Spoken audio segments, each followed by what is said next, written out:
Justru di dalam Al-Quran surat Al-Maidah ayat 21 menegaskan bahwa kepada Musa, kaumnya Musa telah diberikan tanah suci, yaitu Israel. Kalau jujur kita mau membaca sejarah, Anda tanpa membaca Alkitab pun sudah cukup bukti bahwa ada negara Israel.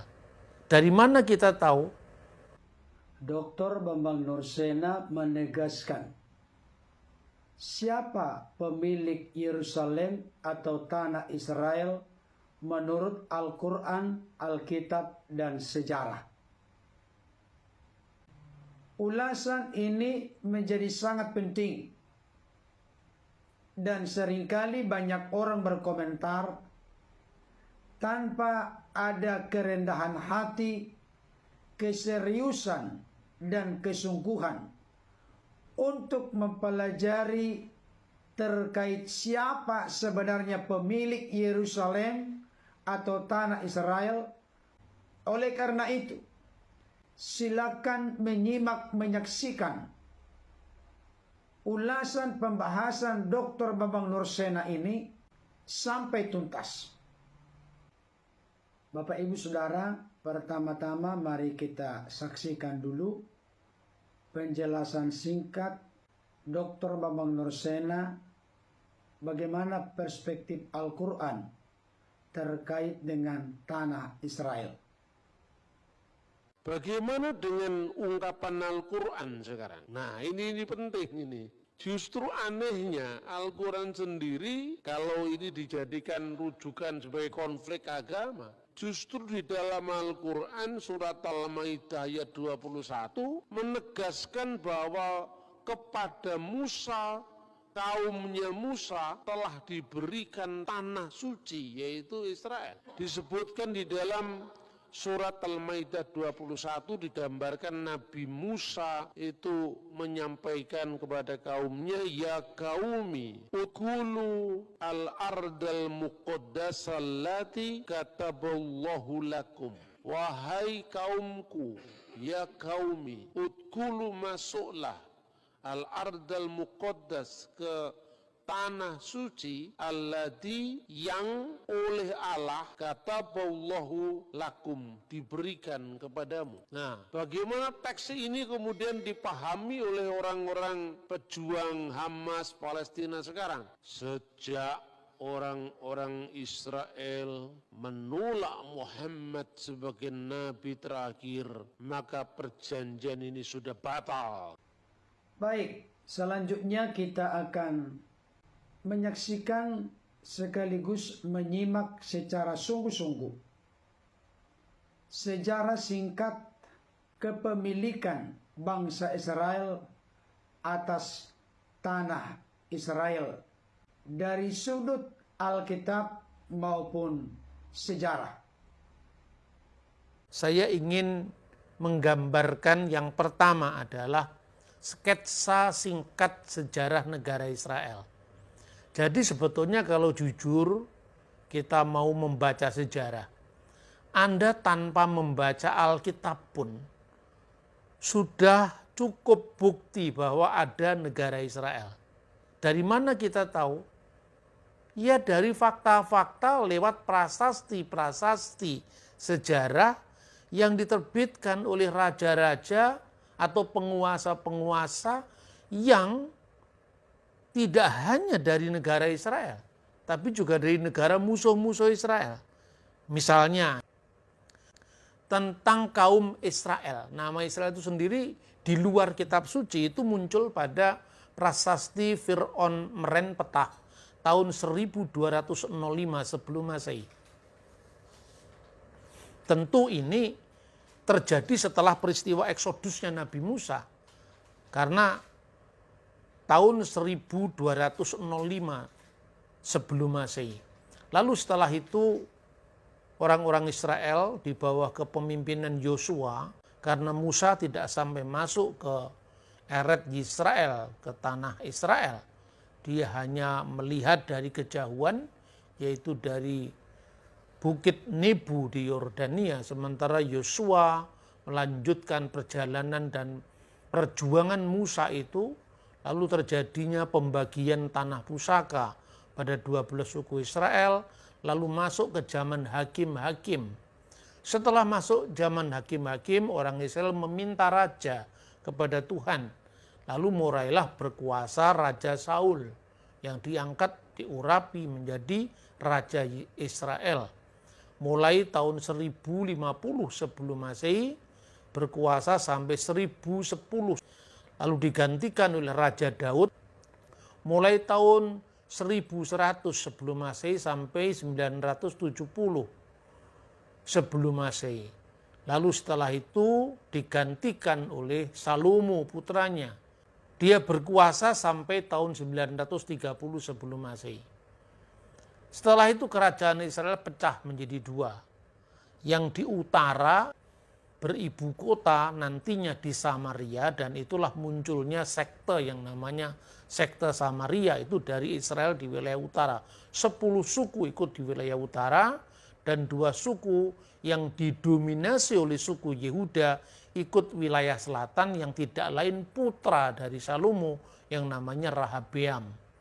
Nah, di periode kerajaan Israel Raya, Israel Utara yang sudah memisahkan diri dari kerajaan induknya, lalu Israel yang di utara ini diikuti 10 suku, dan kemudian kerajaan Yehuda, kerajaan induknya yang ada di kota Yerusalem di bawah pimpinan Rehabeam, itu semua tercantum, ada prasasti-prasasti sejarahnya.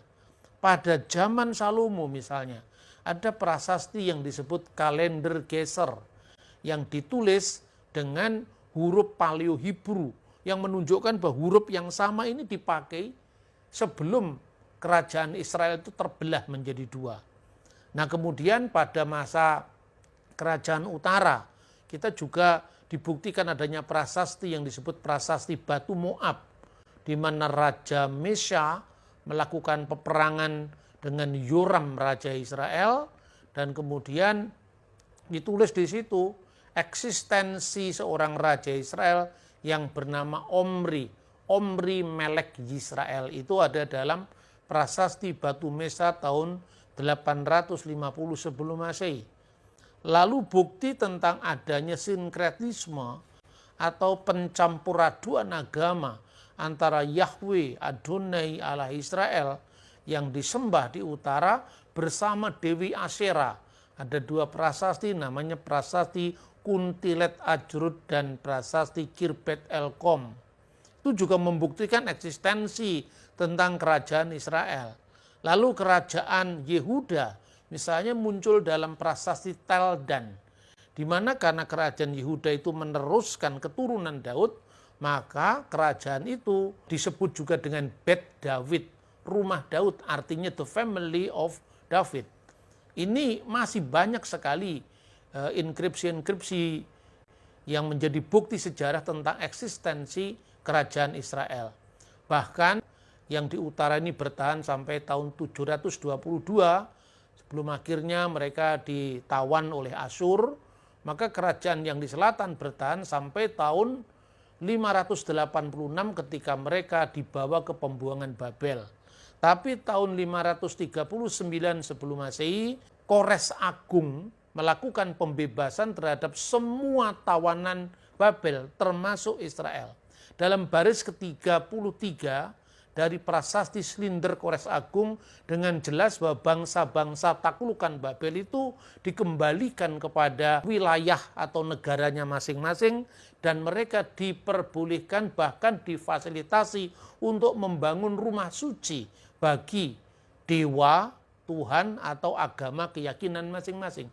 Ini yang disebut sebagai piagam pertama hak asasi manusia, khususnya tentang kebebasan beragama. Nah, kemudian Israel itu masih berada di bawah kuasa Persia, kemudian muncul zamannya Daniel, zamannya Esther. Lalu ketika Alexander Agung menguasai Timur Tengah dan berpusat di Alexandria, maka Israel terhimpit antara kekuatan Yunani ini. Akhirnya munculnya dinasti yang dikenal dengan Ptolemaios yang berpusat di Alexandria, di mana hubungan antara Yahudi dan kemudian Yunani itu sangat harmonis, sehingga saat itu Alkitab kita yang disebut Tanakh atau Torah, Nebiim, Ketubim itu diterjemahkan dalam bahasa Yunani yang dikenal dengan Septuaginta. Lalu muncul lagi Israel di bawah kuasa Seleukid. Seleukid itu adalah kerajaan Yunani yang berpusat di Syria. Nah, ketika itu terjadi penajisan bait suci yang dilakukan oleh Antiochus IV Epiphanes. Lalu terjadi perlawanan lagi orang Yahudi yang dipimpin oleh keluarga imam besar Matatias yang dikenal dengan Makabe. Makabe itu adalah singkatan dari sebuah ayat dalam kitab Taurat, Mika muka ba'elim adunai. Siapakah yang seperti engkau di antara para ilah, ya Tuhan. Itu dari kitab Keluaran. Nah, saudara-saudara, inilah bukti-bukti tentang eksistensi negara Israel. Baik Bapak Ibu Saudara, tadi kita sudah menyimak penjelasan singkat dari hambanya Dr. Bambang Nursena terkait dengan perspektif Al-Quran tentang siapa yang menjadi pemilik Yerusalem atau tanah Israel. Demikian juga beliau telah memaparkan sejarah singkat berdasarkan Alkitab maupun fakta-fakta sejarah, di mana di dalamnya ada prasasti-prasasti yang masih bisa ditemukan terkait dengan adanya kerajaan Israel menurut sejarah termasuk menurut Alkitab. Tentu saya tidak perlu lagi mengulangi apa yang telah disampaikan oleh hambanya Dr. Bambang Nursena, karena saya sangat yakin dan percaya kepada apa yang telah dipaparkan oleh beliau sebagai seorang yang pakar dalam sejarah. Hanya saya ingin memberikan konfirmasi dan penegasan yang setegas-tegasnya dari perspektif Alkitab. Tentu kita tahu bersama bahwa Allah kita adalah Allah yang Maha Kasih. Tetapi di sisi lain kita harus mengerti, memahami bahwa Allah kita juga adalah Allah yang berdaulat. Hal itu jelas terlihat di dalam Mazmur 24 ayat 1. Mazmur Daud, Tuhanlah yang empunya bumi serta segala isinya, dan dunia serta yang diam di dalamnya. Jadi hal pertama yang perlu kita mengerti, bahwa Tuhanlah yang berkuasa atas langit, bumi, laut beserta segala isinya.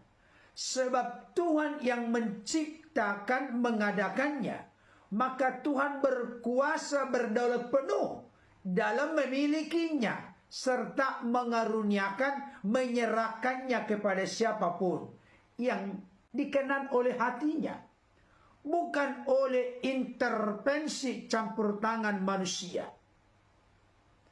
Dan itulah yang terjadi dengan konteks tanah Israel. Kenapa saya katakan demikian?